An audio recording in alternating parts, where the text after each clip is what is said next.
Siti Fadilah Fauzia dengan NIM 2400529. Pada kesempatan kali ini saya akan menjelaskan materi tentang alokasi waktu pembelajaran. Mata kuliah Perencanaan Pembelajaran Pendidikan Non-Formal dengan dosen pengampu Ibu Dr. Fevi Sunarti MPD. Yang pertama yaitu ada pengertian tentang alokasi waktu pembelajaran. Jadi alokasi waktu pembelajaran adalah jumlah waktu yang direncanakan dan juga digunakan untuk mencapai tujuan pembelajaran dalam suatu kegiatan belajar mengajar. Nah, artinya sebelum pembelajaran dimulai, seorang pendidik itu harus sudah merancang berapa lama waktu yang dibutuhkan agar tujuan pembelajaran yang telah dirancangnya itu, yang akan dirancang itu bisa tercapai secara optimal. Nah, biasanya itu alokasi waktu ini tuh sudah tercantum dalam perangkat pembelajaran seperti dalam silabus, RPP, modul ajar. Jadi alokasi waktu ini tuh bukan sesuatu yang terjadi secara spontan saja, tetapi sudah direncanakan secara sistematis terlebih dahulu. Nah, alokasi waktu ini tuh penting karena waktu dalam pembelajaran itu terbatas. Jadi kalau tidak dikelola dengan baik, bisa terjadi materi tidak sesuai atau tidak selesai dengan pembelajaran terlalu terburu-buru dan juga atau justru terlalu lama di satu bagian materi. Nah, contohnya misalnya dalam suatu pertemuan itu ada 90 menit. Nah, pada 10 menit pertama itu pembukaannya itu bisa diberikan apresiasi terlebih dahulu oleh pendidik, motivasi. Kemudian 70 menit itu kegiatan intinya seperti penyampaian materi dan juga diskusi. Nah, sebelum 10 menit penutup itu kesimpulan ataupun refleksinya. Nah, kalau tidak ada pembagian waktu seperti ini, biasanya pembelajaran itu tidak akan terarah. Selanjutnya ada faktor-faktor yang mempengaruhi alokasi waktu. Nah, beberapa faktor yang dapat mempengaruhi alokasi waktu pembelajaran. Yang pertama adalah tujuan pembelajaran. Nah, tujuan pembelajaran itu sangat menentukan berapa lama waktu yang dibutuhkan. Semakin tinggi tingkat tujuannya, maka semakin banyak waktu yang diperlukan. Misalnya, contohnya ialah menghafal. Jadi menghafal ini relatif cepat, kemudian memahami, membutuhkan waktu yang sedang, kemudian menganalisis atau praktik. Nah, ini tuh butuh waktu yang lebih lama. Yang kedua selanjutnya ada karakteristik peserta didiknya. Nah, setiap peserta didik itu memiliki kemampuan, latar belakang, dan juga kecepatan dalam belajar yang berbeda-beda. Nah, dalam pendidikan non formal, peserta didik itu biasanya sangat beragam, baik dari segi usia, pengalaman, maupun motivasi belajarnya. Contohnya, peserta didik dewasa itu kadang butuh waktu yang lebih lama untuk memahami teori, tetapi mereka itu bisa lebih cepat dalam praktik karena pengalaman hidup yang lebih banyak. Nah, selanjutnya yang ketiga ada materi pembelajaran. Nah, materi yang kompleks atau luas tentu membutuhkan waktu yang lebih banyak. Nah, contohnya materi definisi. Jadi kita itu bisa cepat butuhkan waktu yang lebih sedikit. Materi praktik keterampilan biasanya lebih lama, misalnya dalam pelatihan menjahit tidak cukup hanya teori tetapi juga praktik yang membutuhkan waktu yang cukup panjang agar bisa dipraktikkan. Nah, yang keempat ada metode dan strategi pembelajaran. Metode pembelajaran itu sangat mempengaruhi efisiensi waktu. Contohnya ceramah itu kita membutuhkan waktu yang cepat tapi kurang interaktif. Nah, diskusi itu membutuhkan waktu yang lebih lama tapi pemahaman lebih dalam. Nah, praktik itu adalah hal yang paling membutuhkan waktu paling lama tapi ialah paling bermakna dan paling meninggalkan kesan. Nah, yang kelima ada media dan sumber belajar. Media yang tepat itu bisa membantu menghemat waktu, contohnya video pembelajaran. Nah, video pembelajaran ini bisa mempercepat pemahaman peserta didik agar lebih menghemat waktu. Tapi kalau alatnya tidak siap, tapi justru akan membuang waktu yang lebih lama. Yang keenam ada kondisi lingkungan belajar. Nah, lingkungan belajar yang tidak kondusif itu bisa menghambat proses pembelajaran. Contohnya kelas yang ribut bisa menghabiskan waktu untuk menenangkan peserta didiknya.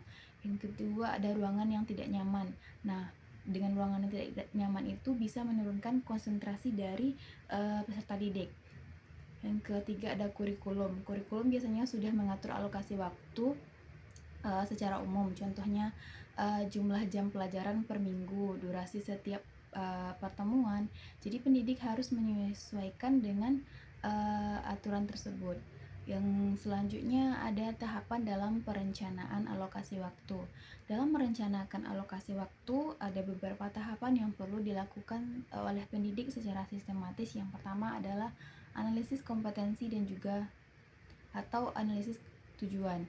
Nah, langkah pertama yaitu memahami tujuan pembelajaran. Kita harus tahu apakah peserta didik itu hanya perlu tahu atau perlu memahami ataupun sampai bisa mereka itu melakukan sesuatu.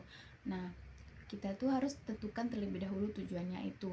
Yang kedua itu ada identifikasi materi pembelajaran. Nah, menentukan materi apa saja yang akan diajarkan terlebih dahulu, baru kita bisa membagi waktunya. Contohnya materi inti itu wajib kita sampaikan.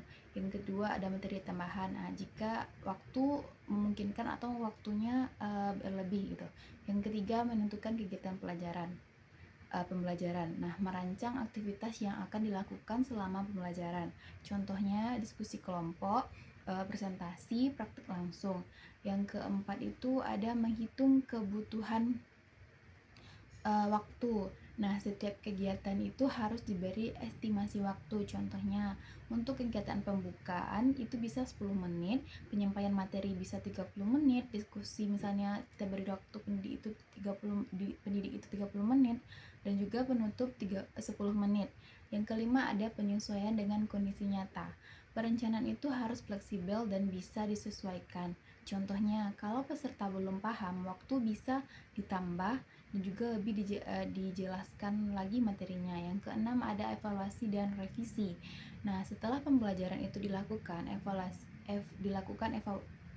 evaluasi apakah waktu yang direncanakan itu sudah sesuai atau belum.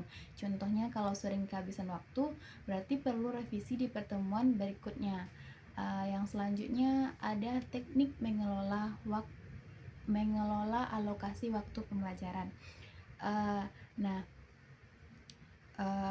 selanjutnya itu bagaimana cara mengelola waktu agar pembelajaran itu lebih efektif. Yang pertama ada membuat rencana waktu yang realistis. Jadi kita itu tidak boleh jangan terlalu padat dan jangan terlalu longgar, yaitu contohnya memaksa banyak materi dalam satu pertemuan justru akan membuat peserta didik itu tidak paham dan juga bingung jadinya nanti. Yang kedua itu prioritas materi.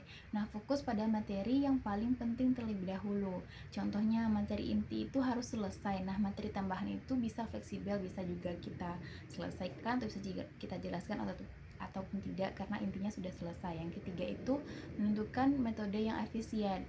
Jadi memilih metode yang sesuai dengan tujuannya. Contohnya gunakan diskusi untuk materi analisis, bukan menggunakan metode ceramah yang panjang. Yang keempat, mengelola transisi kegiatan. Yang perpindahan antara kegiatan harus cepat dan juga harus terarah. Contohnya, jangan terlalu lama membagi kelompok ataupun mempersiapkan alat untuk praktik ataupun simulasi. Yang kelima itu mengontrol aktivitas peserta. Jadi peserta itu harus tetap fokus. Contohnya memberikan batas waktu saat diskusi agar tidak melebar ataupun tidak memakan waktu yang lebih lama. Yang keenam itu menggunakan media secara tepat. Jadi media itu harus mendukung pembelajaran. Contohnya menggunakan PPT yang ringkas, tidak terlalu banyak tulisannya. Yang ketujuh, refleksi dan evaluasi waktu. Selalu melakukan evaluasi setelah pembelajaran. Contohnya apakah waktunya cukup, apakah ada bagian yang terlalu lama dalam pembelajaran tersebut ataupun tidak. Jadi kesimpulannya ialah alokasi waktu pembelajaran itu merupakan komponen yang sangat penting karena menentukan keberhasilan proses belajar mengajar. Perencanaan waktu yang baik itu harus mempertimbangkan beberapa faktor. Yang pertama itu beberapa faktor yang dilakukan secara sistematis serta fleksibel sesuai dengan kebutuhan peserta didiknya, terutama dalam pendidikan nonformal. Pengelolaan waktu itu harus lebih adaptif karena karakteristik peserta didiknya yang beragam tadi. Nah, sekian penjelasan dari saya. Tadi saya mulai dari salam, saya tutup membacakan wassalamualaikum warahmatullahi wabarakatuh.